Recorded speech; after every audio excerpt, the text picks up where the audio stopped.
यार किसी भी नंबर का 10% कैसे निकाले? सिंपल है, उस नंबर को 10 से डिवाइड कर दो। लेकिन किसी नंबर का 20% कैसे निकाले? वो भी सिंपल है, उस नंबर का 10% निकाल के 2 से मल्टीप्लाई कर दो। लेकिन किसी नंबर का 80% कैसे निकाले? 10% निकाल के 8 से मल्टीप्लाई कर दो। अब करो भैया, देख क्या रहे हो? यार किसी भी नंबर का 10% कैसे निकाले? सिंपल है, उस नंबर को 10 से डिवाइड कर दो। लेकिन किसी नंबर का 20% कैसे निकाले? वो भी सिंपल है, उस नंबर का 10% निकाल के 2 से मल्टीप्लाई कर दो। लेकिन किसी नंबर का 80% कैसे निकाले? 10% निकाल के 8 से मल्टीप्लाई कर दो। अब करो भैया, देख क्या रहे हो? यार किसी भी नंबर का 10% कैसे निकाले? सिंपल है, उस नंबर को 10 से डिवाइड कर दो। लेकिन किसी नंबर का 20% कैसे निकाले? वो भी सिंपल है, उस नंबर का 10% निकाल के 2 से मल्टीप्लाई कर दो। लेकिन किसी नंबर का 80% कैसे निकाले? 10% निकाल के 8 से मल्टीप्लाई कर दो। अब करो भैया, देख क्या रहे हो? यार किसी भी नंबर का 10% कैसे निकाले? सिंपल है। आपने कभी सोचा है कि ऐसी परसेंटेज की कैलकुलेशन हम 2 सेकंड में करने लगे? पॉसिबल है अगर आपको कंसेप्ट पता हो कि A% ऑफ B बराबर होता है B% ऑफ A, यानी कि आगे पीछे कैसे भी कर लो। अगर आपके सामने ये लिखा हुआ है बच्चे 38% ऑफ 55, तो मैं इसको लिख सकता हूं 55% ऑफ 38। ठीक है भैया। और मेरे प्यारे बच्चों, आपको समझना चाहिए कि 55% को मैं ऐसे नहीं निकालूंगा, 55% को मैं निकालूंगा 50% प्लस 5%। ये बात केवल मैं आपको समझाने के लिए लिख रहा हूं, एक्चुअल में सारी चीजें दिमाग में करनी होती है। 50% क्या होता है बच्चे? आधा, यानी कि 38 का 50%, 38 का आधा 19। अगर 38 का 50% है तो 38 का 5% क्या होगा? 50 को 10 से भाग दिया, 5 आएगा। 19 को 10 से भाग देंगे 1.9, और इनको जोड़ूंगा तो 20.9 आ गया। ठीक है, आप सीख तो गए, लेकिन ये दोनों ही स्टेप आपको दिमाग में करना सीखना पड़ेगा। डायरेक्ट यहां पे छलांग मारनी है, ये आप मुझे करके बताएंगे बच्चा इसी कंसेप्ट से। आपने कभी सोचा है कि ऐसी परसेंटेज की कैलकुलेशन हम 2 सेकंड में करने लगे?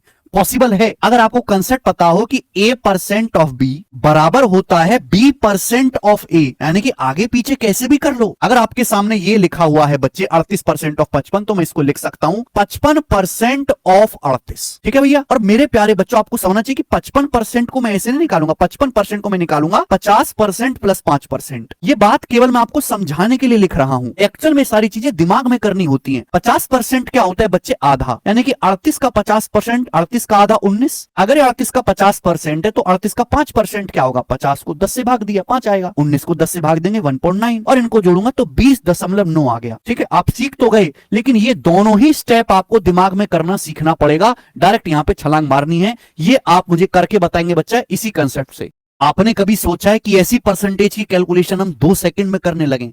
पॉसिबल है अगर आपको कंसेप्ट पता हो कि A% ऑफ B बराबर होता है B% ऑफ A, यानी कि आगे पीछे कैसे भी कर लो। अगर आपके सामने ये लिखा हुआ है बच्चे 38% ऑफ 55, तो मैं इसको लिख सकता हूं 55% ऑफ 38। ठीक है भैया। और मेरे प्यारे बच्चों, आपको समझना चाहिए कि 55% को मैं ऐसे नहीं निकालूंगा, 55% को मैं निकालूंगा 50% प्लस 5%। ये बात केवल मैं आपको समझाने के लिए लिख रहा हूं, एक्चुअल में सारी चीजें दिमाग में करनी होती है। 50% क्या होता है बच्चे? आधा, यानी कि 38 का 50%, 38 का आधा 19। अगर 38 का 50% है तो 38 का 5% क्या होगा? 50 को 10 से भाग दिया, 5 आएगा। 19 को 10 से भाग देंगे 1.9, और इनको जोड़ूंगा तो 20.9 आ गया। ठीक है, आप सीख तो गए, लेकिन ये दोनों ही स्टेप आपको दिमाग में करना काम क्या करते हो?